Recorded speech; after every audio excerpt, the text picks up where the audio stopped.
तो हमने पिछले वीडियो में सर्कुलेटरी सिस्टम में ब्लड की बात की थी, ठीक है। किसकी बात की थी? ब्लड की बात की थी। और ब्लड में भी हमने लगभग थोड़ा सा ही इंट्रोडक्शन पढ़ा था। तो चलो आज क्या करते हैं, ब्लड के जो कॉम्पोजिशन है उनको कंप्लीट करते हैं। एक बार जो स्टार्टिंग का पोर्शन था वो एक बार मैं रिवाइज करवा देती हूँ। तो हमने क्या देखा था कि ब्लड के दो हिस्से थे, ठीक है। एक है लिक्विड पार्ट भाई, क्या है? लिक्विड पार्ट, क्योंकि जाहिर सी बात है ब्लड क्या करता है, सर्कुलेट कर रहा है, तो जो उसमें आधा हिस्सा होता है वो क्या होता है, लिक्विड पार्ट होता है, जो कि 55% ऑफ द ब्लड होता है, ठीक है। क्या होता है? 55% ऑफ द ब्लड। और कुछ सॉलिड पार्ट भी होते हैं, ठीक है। सॉलिड पार्ट जो होता है हमारा 45% ऑफ द ब्लड होता है, ठीक है। लिक्विड पार्ट क्या था? प्लाज्मा। क्या था हमारा? प्लाज्मा। अब ये जो प्लाज्मा है, ये जो 55% ऑफ द ब्लड है, अब प्लाज्मा में भी कुछ चीजें होती हैं, हाँ। क्या होती है? अब इस 55% का 90 से 92% क्या होता है? वाटर होता है, ठीक है। वाटर होता है यहाँ पे पहली बात। दूसरी चीज क्या होती है कि जो लगभग नियरली 7% कह लो या 8% ही मान लो, वो क्या होता है? हमारा प्रोटीन होता है, ठीक है। प्रोटीन होता है। और प्रोटीन में मैंने 3 नाम बताए थे, और उसमें से एक नाम का मैंने गलत प्रोनाउंसिएशन कर दिया था, तो उसको यहाँ पे ठीक कर लेते हैं। पहला प्रोटीन मैंने बताया था एल्बुमिन, ठीक है। दूसरा ग्लोब्यूमिन, ग्लोब्यूलिन, ग्लोब्यूमिन, ठीक है। तो क्या था? ग्लोब्यूलिन, ग्लोब्यूलिन, लीन है, LINE, ठीक है। तीसरा जो था वो हमारा था फाइब्रिनोजिन। और भी बहुत सारे प्रोटीन्स होते हैं, ठीक है। थर्ड पार्ट जो है, थर्ड पार्ट में जो लगभग तुम्हारा 1 से 2% पड़ रहा है, तो मान लो कि तुम्हारा 1% पड़ रहा है, ठीक है। कितना? 1%। अब इस 1% में, 1% में क्या है, जितने भी आपके न्यूट्रिएंट्स होते हैं ब्लड में पाए जाते हैं, वो आ जाएंगे न्यूट्रिएंट्स, ठीक है। न्यूट्रिएंट्स हो गए, कुछ आयंस हो गए। अब आयंस में भी क्या हो सकते हैं, जैसे कि कैल्शियम आयन हो गया, मैग्नीशियम आयन हो गया, पोटेशियम हो गया, सोडियम हो गया, क्लोरीन हो गया, ऐसे करके बहुत सारे आयंस प्रेजेंट होते हैं, ठीक है। कुछ हार्मोन्स भी प्रेजेंट होते हैं। इस 1% में ही काफ़ी चीज़ें प्रेजेंट होती है, ठीक है। तो न्यूट्रिएंट्स हो गए, और न्यूट्रिएंट्स में वही प्रोटीन्स, विटामिन हो गए, कार्बोहाइड्रेट्स होंगे ये सब। और आयंस में हमारे calcium, magnesium, potassium, sodium, chlorine हो गए। और कुछ क्या होते हैं, हार्मोन्स पाए जाते हैं हमारी बॉडी में, क्योंकि हम जानते हैं कि जो हार्मोन्स होते हैं वो हमारे ब्लड में घुल के टारगेट ऑर्गन तक जाता है। तो जाहिर सी बात है कि क्या होंगे यहाँ पर, हार्मोन्स भी होंगे, ठीक है। हार्मोन्स, और उनको स्पीड अप करने के लिए कुछ एंजाइम्स भी प्रेजेंट होंगे ना। एंजाइम्स क्या होते हैं? तो एंजाइम्स जो होते हैं वो प्रोटीनिशियस होते हैं, कैटलिस्ट की तरह काम करते हैं, ठीक है। तो ये बात रही, ठीक है। अब प्लाज्मा की तो बात हो गई। यहाँ पे जो एल्ब्यूमिन था, हमने बताया भी था कि ऑस्मोटिक बैलेंस करता है, ऑस्मोटिक बैलेंस करता है। ग्लोब्यूलिन डिफेंस में काम करता है।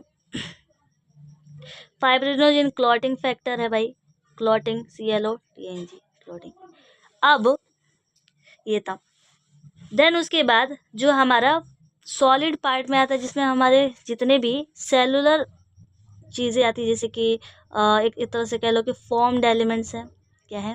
फॉर्म्ड एलिमेंट्स, या सेलुलर के भी कंपोनेंट्स कह सकते हो, या सेलुलर फ्रैक्शन कह सकते हो। क्या कह सकते हो? सेलुलर फ्रैगमेंट्स या सेलुलर कंपोनेंट्स कह लो, ठीक है। कंपोनेंट्स, ये ज़्यादा अच्छा रहेगा, ठीक है। अब इनमें क्या क्या चीज़ें हैं, हमें इसको एक बार अच्छे से ध्यान से देखना है। तो जो हमारे सेलुलर कंपोनेंट्स हैं, या फिर आपके फॉर्म्ड एलिमेंट्स हैं, वो कितने प्रकार के हैं भाई? एलिमेंट्स। तो ये हमारे 3 प्रकार के हैं। पहला है RBC, जिसको हम रेड ब्लड सेल्स कहते हैं, या एक और नाम है रेड ब्लड कॉर्प सेल्स, ठीक है। या यहाँ पे मैं और को ऐसे गोला कर देती हूँ ताकि ये थोड़ा डिफरेंशिएटेड लगे, या फिर आप इसको इरेथ्रोस कह सकते हो, इरेथ्रोसाइट्स, ठीक है। दूसरा है WBC, यानी कि क्या है, वाइट ब्लड सेल्स। इनको भी वाइट ब्लड कार्पोसेल्स भी कह सकते हो, वाइट ब्लड कॉर्प सेल्स, ठीक है, या फिर इनको ल्यूकोसाइट्स भी कह सकते हो, ल्यूकोसाइट्स। तीसरा मैंने बताया था प्लेटलेट्स, ठीक है। प्लेटलेट्स को हम क्या कह सकते हैं, एक और नाम है इसका थ्रोम्बिन, थ्रोम्बिन, ठीक है, थ्रोम्बिन। अब देखो यहाँ पे जो इरेथ्रोसाइट्स, ल्यूकोसाइट्स, थ्रोम्बोसाइट्स कह लो, या यहाँ पे थ्रोम्बिन मैंने लिख दिया, यहाँ पे लिख लो थ्रोम्बोसाइट्स, ठीक है, थ्रोम्बोसाइट्स। यहाँ पे साइट्स का जो है ना, साइट्स का मतलब होता है सेल्स, ठीक है। और यहाँ पे जो नाम दिए इराइथ्रियो, ल्यूको, थ्रोम्बोसाइट्स, ये इनके कलर के बेसिस पे दिए। जैसे इराइथ्रियो का मतलब होता है लाल, ठीक है, इराइथ्रो का मतलब क्या होता है, लाल, और साइट का मतलब होता है सेल्स, ठीक है। यहाँ पे ल्यूको, आपने ल्यूकोप्लास्ट नाम सुना होगा, तो ल्यूकोप्लास्ट कैसे होते हैं, कलरलेस होते हैं। वैसे ही ल्यूको मतलब क्या होता है, कलरलेस होता है, कलरलेस होता है, और कलरलेस होता है। और यहाँ पर साइट का मतलब हमने क्या देखा था, सेल्स देखा था, ठीक है। थ्रोम्बोसाइट्स, यहाँ पे जो मैंने थ्रोम्बिन लिखा ना, थ्रोम्बिन एक तरह का प्रोटीन है, तो उससे रिलेटेड है, क्योंकि प्लेटलेट्स क्या करते हैं, क्लॉटिंग फैक्टर्स की तरह काम करते हैं, जो खून बह रहा है उसको रोकने का काम कर रहे हैं। तो उसमें एक प्रोटीन पाया जाता है थ्रोम्बिन, उसी के नाम पे पड़ा है थ्रोम्बोसाइट्स, ठीक है। बात ये रही। देन हम क्या देखते हैं कि जो RBC है, इसका जो शेप है, कैसा है शेप, जो शेप है वो कैसा है, बाई कनकेव है, कनकेव, ठीक है। बाई कनकेव यानी कि कुछ इस तरीके से धंसा हुआ। अब कैसे याद रखें कि भाई बाई कनकेव है या बाई कन्वेक्स है, तो आप ध्यान से देखो कि केव आ रहा है, यहाँ पे वर्ड क्या आ रहा है, केव मतलब गुफा होती है, ऐसे हमने होती ही है। तो गुफा क्या होती है, अंदर की तरफ धंसी होती है। जैसे कि ये मेरा हाथ है, तो यहाँ पर ऐसे गुफा की तरह बना हुआ है, तो ये क्या है, एक तरह से केव लाइक स्ट्रक्चर बना रहा है, तो ये क्या है, केव, मतलब कि कॉनकेव स्ट्रक्चर बना रहा है। उसी तरह दो तरफ से इसे धंसा हुआ था ना, एक तरफ ऐसे और एक तरफ ऐसे, तो इसीलिए दो तरफ से है, इसीलिए इसको बाई कनकेव कहा जाता है, ठीक है। तीसरी पॉइंट इसके बारे में मैं बता दूं आपको कि जो इसकी लाइफ स्पैन होती है, लाइफ स्पैन जो होती है वो 120 दिन होती है। अब एकदम एग्जैक्ट 120 दिन नहीं होती है, एक दो दिन कम पीछे भी होती है, ठीक है। फिर उसके बाद ग्रेव यार्ड, ग्रेव यार्ड मतलब क्या होता है, कब्र। मतलब कि जैसे RBC की जो सेल्स हैं वो डेड तो होंगी ना, तो डेड होंगी तो वो कहाँ पर जाके मरेंगी, मतलब कि दफन होंगी, तो हमारी बॉडी में स्प्लेन होता है, ठीक। एक जगह है जो कि हमारे स्टमक के ही पास होती है, स्प्लेन, उसी में क्या होता है, RBC की डेड मतलब कि वहाँ पे जाके उसको सुला दिया जाता है, दफन कर दिया जाता है, ठीक है। इनकी मतलब कि नंबर्स में हमने देखा था कि भाई कितने थे, तो लगभग 50 से 55 लाख, ठीक है, 50 से 55 लाख इनकी संख्या थी, ठीक है। हीमोग्लोबिन प्रेजेंट होता है इनमें, हीमोग्लोबिन प्रेजेंट होता है, ठीक है।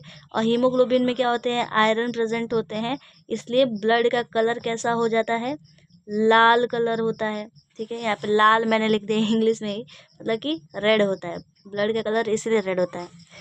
यहाँ पे WBC की बात करें तो WBC क्या होता है, तो ये इनमें न्यूक्लियस प्रेजेंट होता है। हाँ, एक चीज़ यहाँ पे लिख लो कि जो हमारे ह्यूमंस में जो RBC पाए जाते हैं वो क्या होते हैं, ई न्यूक्लिएटेड होते हैं, ई न्यूक्लिएटेड। ई न्यूक्लिएटेड मतलब कि क्या होता है, इनमें न्यूक्लियस प्रेजेंट नहीं होता। अब क्यों नहीं प्रेजेंट होता है, इसका भी एक रीज़न है, क्योंकि जो न्यूक्लियस होता है ना वो लगभग सेल का 30 से 40% हिस्सा घेर लेता है। तो इसकी वजह से क्या होता है ना कि वो उतना हिस्सा बच जाए, इसलिए जो हमारी RBC होती है वो कहती है यार मैं न्यूक्लियस तुम्हारा त्याग करना चाहती हूँ, क्योंकि मुझे यहाँ पे हीमोग्लोबिन को रखना है जो कि ऑक्सीजन कैरी करेगा, और ये बेनिफिशियल है ह्यूमंस के लिए। मतलब कि एक तरह से देख सकते हो कि वो आपके बेनिफिट के लिए अपने अंदर सेल्स को नहीं रख रहा है, ठीक है। और यहाँ पे जो कॉर्पसेल्स वर्ड मैंने यूज़ किया है, इस टर्म का मतलब ही होता है पार्टिकल, ठीक है, पार्टिकल, ये पार्टिकल की तरह ही तो दिखते हैं। आप खुद देखो कि आपको डायरेक्ट आपकी नंगी आंखों से, आपके नेकेड आई से बाइकनकेव शेप में दिखता है आरबीसी? नहीं ना, वो बहुत पार्टिकल्स के फॉर्म में होता है, उनको माइक्रोस्कोप से देखा जाता है। तो अब हम बात कर रहे थे डब्ल्यूबीसी की, तो ल्यूकोसाइट्स, ठीक है। अब ल्यूकोसाइट्स है तो भाई इनका जो शेप है ये भी मतलब कि इनमें न्यूक्लियस प्रेजेंट होता है, यानी कि यहाँ पे लिख लो प्रेजेंट न्यूक्लियस, क्योंकि आगे चल के हम देखेंगे ना कि जो डब्ल्यूबीसी है यानी ल्यूकोसाइट्स है ये भी 2 प्रकार की हैं, ठीक है। ये कितनी है? 2 प्रकार की हैं। अब यहाँ पे देखो इनकी जो लाइफ स्पैन होती है, क्या होती है? लाइफ स्पैन लगभग अगर बात करें तो इनका कुछ फिक्स नहीं होता, तो लगभग मान के चलते हैं कि 1 वीक तक होती है, ठीक है। 1 वीक तक होती है, लगभग मान लिया जाता है कि भाई 3 से 4 दिन में ख़त्म हो जाता है, तो ये लगभग 1 वीक मान लेते हैं। देन ये भी क्या होता है, हमारे स्प्लीन में ही जाके डेड हो जाते हैं। फिर अब इनकी संख्या की बात करें तो नंबर्स की बात करें कि हमारी बॉडी में कितने नंबर्स में प्रेजेंट होते हैं, तो कितने नंबर्स में प्रेजेंट होते हैं? तो 6000 से 8000 लगभग संख्या होती है इनकी, ठीक है। और ये कलरलेस होते हैं, पता चल गया, ठीक है। देन अगर हम बात करें एक टर्म हम जैसे कि जब ल्यूकोसाइट्स का नंबर बढ़ता है ना, यानी डब्ल्यूबीसी का नंबर बढ़ता है हमारी बॉडी में, यहाँ पे ऊपर तीर का मतलब क्या है? इंक्रीज है, ठीक है। तो बॉडी में जब इंक्रीज हो रहा है तो एक बीमारी होती है जिसको ल्यूकोरिया कहते हैं, ठीक है। ल्यूकोरिया, इसमें क्या होता है? डब्ल्यूबीसी की मात्रा काफ़ी ज़्यादा बढ़ जाती है, ठीक है। देन अब हम बात करते हैं भाई प्लेटलेट्स की। प्लेटलेट्स की अगर बात करें तो लगभग इनकी अगर बात कर रहे हैं तो ये इन मतलब कि इनकी संख्या हमारी बॉडी में 1.5 लाख से 3 लाख तक होती है, ठीक है। यहाँ पे LAKH लाख, 2 3 लाख, ठीक है। ये हमारे बॉडी में क्या कहते हैं? क्लॉटिंग फैक्टर की तरह काम करते हैं, क्लॉटिंग फैक्टर की तरह काम करते हैं, वर्क, ठीक है। क्लॉटिंग फैक्टर का वर्क होता है। अब ये मेन चीज़ें थी। और एक चीज़ हाँ यहाँ पर लिख लो कि जैसे कि जब आरबीसी का जब नंबर बढ़ता है हमारी बॉडी में तो एक बीमारी हो जाती है जिसको पॉलीसाइथेमिया कहते हैं। क्या कहते हैं? पॉलीसाइथेमिया, ठीक है। पॉलीसाइथेमिया, ये टर्म याद रखना। और अगर आरबीसी का नंबर कम हुआ तो ये तो सबको पता है कि आरबीसी का नंबर कम हो जाता है तो एक बीमारी होती है जिसको हम एनीमिया के नाम से जानते हैं, ठीक है। मिया एनीमिया, पॉलीसाइथेमिया, ऐसा टर्म आ रहा है, ठीक है। देन अब हम बात करते हैं कि भाई जो डब्ल्यूबीसी है इसके बारे में क्या, क्योंकि ये भी काफ़ी ज़्यादा इम्पोर्टेंट है और क्वेश्चंस इससे भी आते हैं। यहाँ पर देखो डब्ल्यूबीसी जो होते हैं हमारे यानी वाइट ब्लड सेल्स, ये 2 प्रकार के होते हैं। कितने प्रकार के होते हैं? 2 प्रकार के होते हैं। पहले होते हैं ग्रैन्युलोसाइट्स, ठीक है। पहले क्या होते हैं? ग्रैनुलोसाइट्स, और दूसरे होते हैं ए ग्रैनुलोसाइट्स, ठीक है। ग्रैनुलोसाइट्स और ए ग्रैनुलोसाइट्स हो गए, ठीक है। अब इनकी अगर बात करें तो इससे क्या टर्म समझ? ग्रैनुलोसाइट्स यानी कि जो सेल्स उनमें ग्रेन्स लाइक स्ट्रक्चर्स क्या होंगे? प्रेजेंट होंगे। और ए का मतलब क्या होता है? एब्सेंट, यानी कि यहाँ पे ग्रैनुलोसाइट जैसे स्ट्रक्चर्स एब्सेंट होंगे, नहीं पाए जाएंगे, ठीक है। तो जो हमारे ग्रैनुलोसाइट्स है ना, ये मेनली ना 3 प्रकार के होते हैं, ठीक है। कितने प्रकार के होते हैं? 3 प्रकार के होते हैं। आप बेन 10 फिल्म देखते हो ना, मतलब एक कार्टून आता था बचपन में, क्या हम लोग के बचपन में आता था, तो वो बंद हो गया, अब आता ही नहीं, पता नहीं क्यों नहीं आता। तो उसी से याद रखो, BEN बेन, बी से होता है बेसोफिल, ठीक है, बेसोफिल। और ई से होता है ईसनोफिल, एस्नोफिल। और एन से होता है न्यूटेरोफिल्स, न्यूटेरोफिल, ठीक है। जो बेसोफिल होता है ना, अगर इनकी ऑर्डर की बात करें कि कौन सबसे ज़्यादा पाया जाता है तो इनका ऑर्डर कुछ इस तरीके से होगा, यानी सबसे कम हमारा बेसोफिलस होगा, उससे ज़्यादा हमारा एस्नोफिल होगा, सबसे ज़्यादा हमारा न्यूट्रोफिल्स होगा। क्यों? क्योंकि लगभग अगर देखा जाए तो 0.5 से 1% जो हिस्सा होता है वो बेसोफिल्स का होता है, 2 से 3% जो हिस्सा होता है वो एस्नोफिल का होता है, और न्यूट्रोफिल्स का सबसे ज़्यादा होता है, 60 से 65% इसका हिस्सा होता है। जो न्यूट्रोफिल्स होता है ये फैगोसिटिक नेचर का होता है, फैगोसिटिक मतलब कि खा जाता, मतलब कि एक तरह से देखा जाए खा जाता, मतलब आपको नहीं खाएगा, जो बैक्टीरिया आपके अंदर, आपके गट के अंदर आएंगे, एंटर अगर कर जाता है तो ये उनको खा जाता है, ठीक है। जो एस्नोफिल है ये एलर्जिक रिएक्शंस दिखाते हैं, एलर्जिक इन्फ्लामेशन, जैसे आपको किसी चीज़ से एलर्जी हो रही है तो ये एक्टिवेट हो जाते हैं, ठीक है। और मान के चलो आपकी बॉडी में ब्लड प्रेशर बहुत ज़्यादा हाई हुआ है तो वेसल्स को